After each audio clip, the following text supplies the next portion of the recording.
What did Lazarus do to deserve his reward in the bosom of Abraham? Nothing. At least nothing that we're told of. All he did was suffer. What did the rich man do to deserve being consigned to this place of flame? Nothing.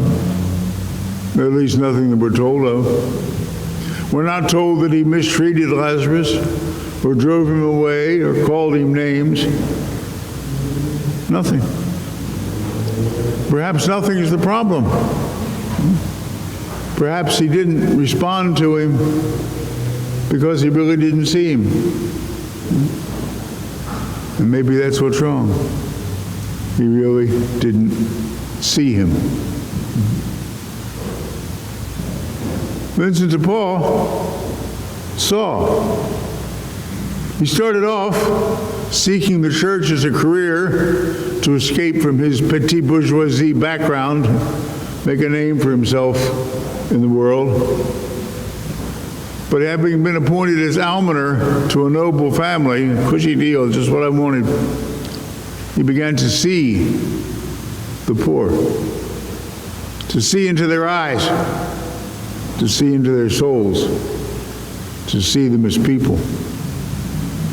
And he challenged him. And he responded to the challenge. He went within himself, looked at his own spirit, the inner Vincent, and met there the Spirit of God, the Spirit that we hear in Ezekiel, that's poured out on all God's daughters and sons.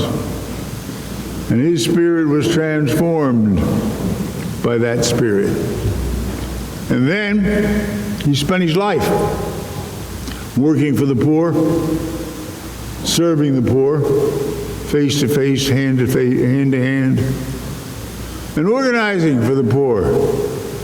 He's a great fundraiser, great institution builder, great community builder. He got people from the middle class, even the upper classes, involved in serving the poor. His faith found expression in his works. Same opportunity is open to us. As we celebrate his feast, we can celebrate him and go home. And that's good. That's nice. But out in the park afterwards, can you smell it yet? I can't, but my nose doesn't work as well as it used to. Anybody smell it yet? Shorty's sitting up there. Barbecue, lunch, hamburgers and hot dogs. For us, and for the people who live in the park. And for anybody who smells the hamburgers, which will be every poor person within about 1.5 kilometers. People will be here. Sit down. Talk. Get to know somebody as a person. Look into their eyes. See the poor. The way the rich man in the story never saw Lazarus. See the poor.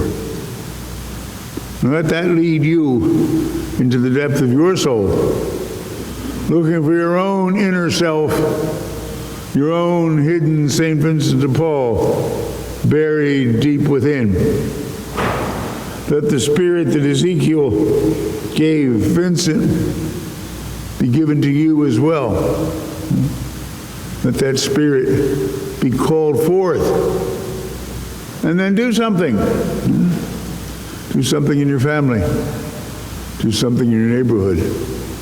Get active or more active in one of the ministries here, one of the ones that serves the poor. Get active in taking care of the poor. Get active in correcting the injustices that cause the poor to be poor. Get active in the housing movement. It's trying to move middle class and poor and rich families into the same neighborhoods. Get involved in all kinds of work that you see, sponsored here in the parish or otherwise. All of it begins, though, with seeing. Seeing the poor, seeing the humanity of the poor, and letting that challenge your spirit the way it challenged the spirit of our patron, St. Vincent de Paul. Sisters and brothers, let us pray.